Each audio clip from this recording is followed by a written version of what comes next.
O Supremo Tribunal Federal decidiu equiparar a homofobia ao crime de racismo. O julgamento foi interrompido, mas a maioria dos ministros já votou a favor da mudança. Parlamentares da bancada evangélica vieram aqui pessoalmente ao STF para pressionar o presidente do tribunal, o ministro Dias Toffoli, a não colocar esse tema em pauta. Um dos receios desses parlamentares é de que o julgamento sobre a homofobia coloque em risco a liberdade religiosa, como no caso de pastores que pregam em cultos evangélicos. O Supremo Tribunal Federal formou maioria para enquadrar os crimes de homofobia e transfobia como racismo. Até a sessão desta quinta, 6 dos 11 ministros já se posicionaram neste sentido. Já se manifestaram nesse sentido. Os ministros Celso de Mello, Edson Fachin, Luiz Roberto Barroso e Alexandre de Moraes se posicionaram no sentido de que a legislação que já existe sobre racismo deve ser também aplicada para quem discriminar homossexuais e transexuais. Drag Kids é um documentário inédito que segue 4 lindas drags à medida que elas vão atrás da sua paixão por drags nas suas cidades.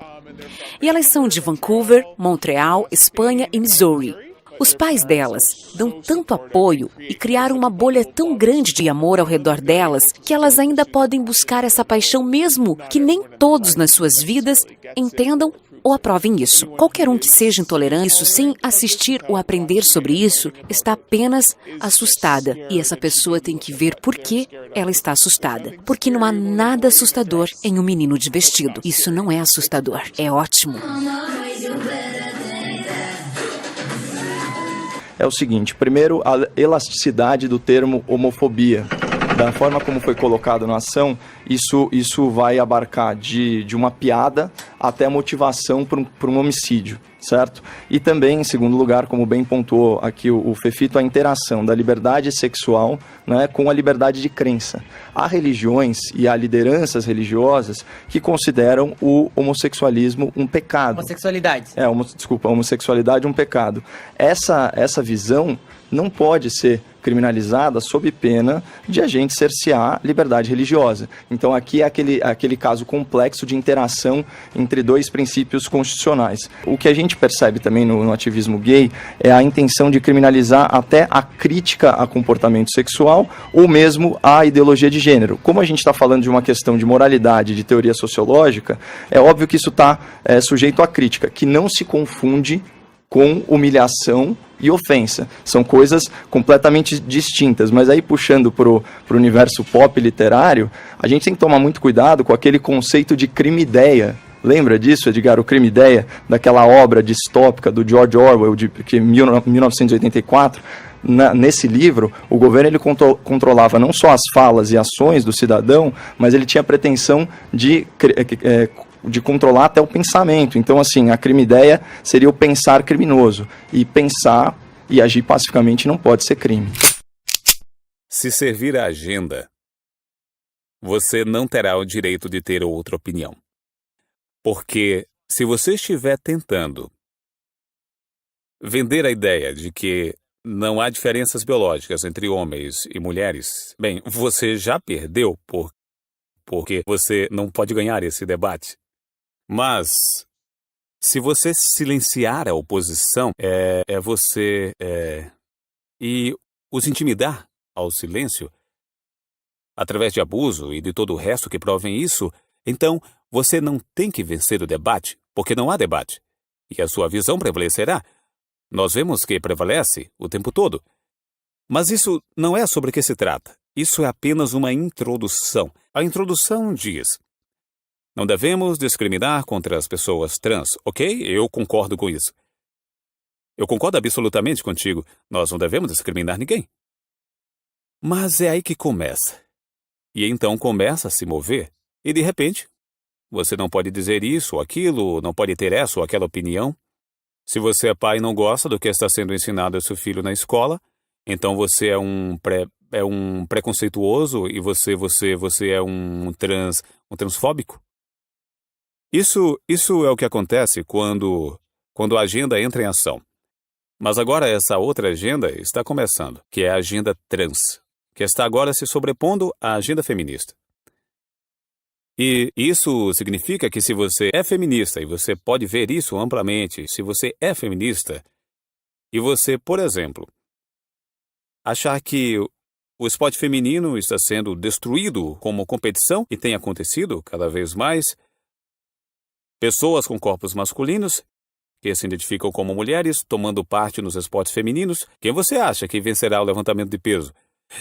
Bem, se as mulheres, como vimos, com pessoas como a tenista Martina Navratilova e outras, se você então, como alguém que está representando as mulheres, disser, isso está destruindo nosso esporte, você agora é uma transfóbica, você agora é isso ou aquilo, ou seja lá o que for, porque você está se colocando no caminho da agenda. Isso não é sobre igualdade, não é sobre justiça, não é sobre inclusão, é sobre exclusão a favor de, basicamente, uma agenda. Nós iremos fazer isso acontecer e mesmo que tenhamos te apoiado antes, porque essa era então a agenda, agora você foi substituída por outra área da agenda. Então vamos passar por cima de você também. Few people today realize how much the United States is a creation of Christians. The 98% of the settlers to this country were Protestant Christians fleeing persecution.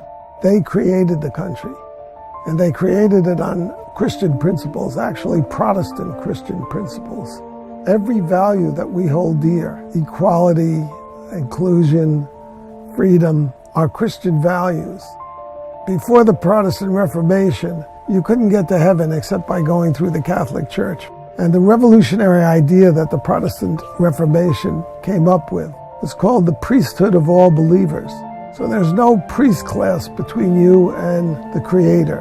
That was the fundamental Protestant idea.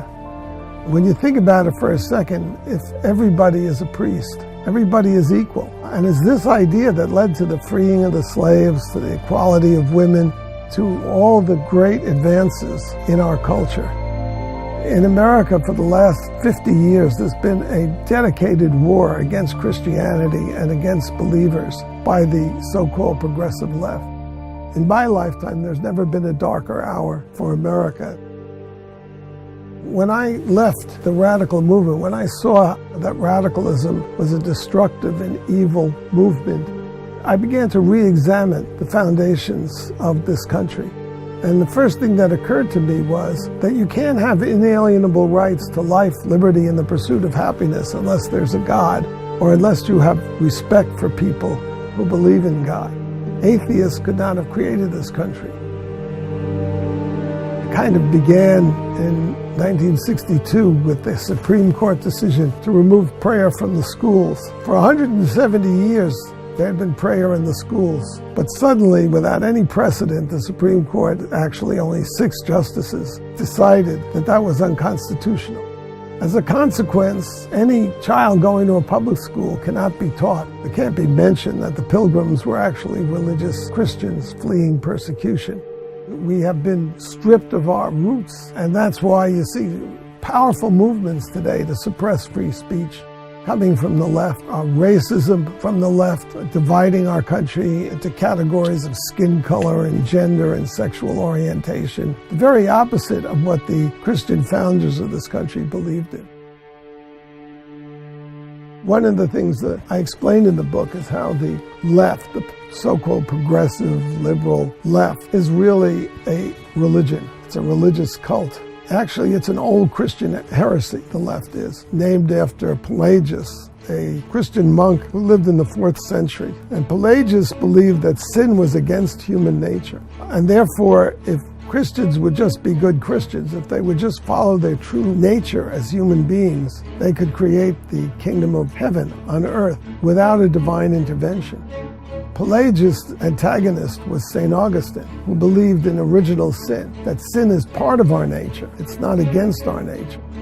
It's the sin of pride that every leftist has inside them, and the belief that they could create a new world where there's social justice, peace, and there's paradise on earth. It's about perfection. So just as Pelagius believed that if you were true to your nature, you would be a good Christian because sin was against nature, modern progressives believe that if you are politically correct, or if the government can force you to be politically correct, you can create paradise on earth. This is the most dangerous and destructive idea in the history of the human race. It's the idea that we confront today, and it's why I've called this book The War to Destroy Christian America.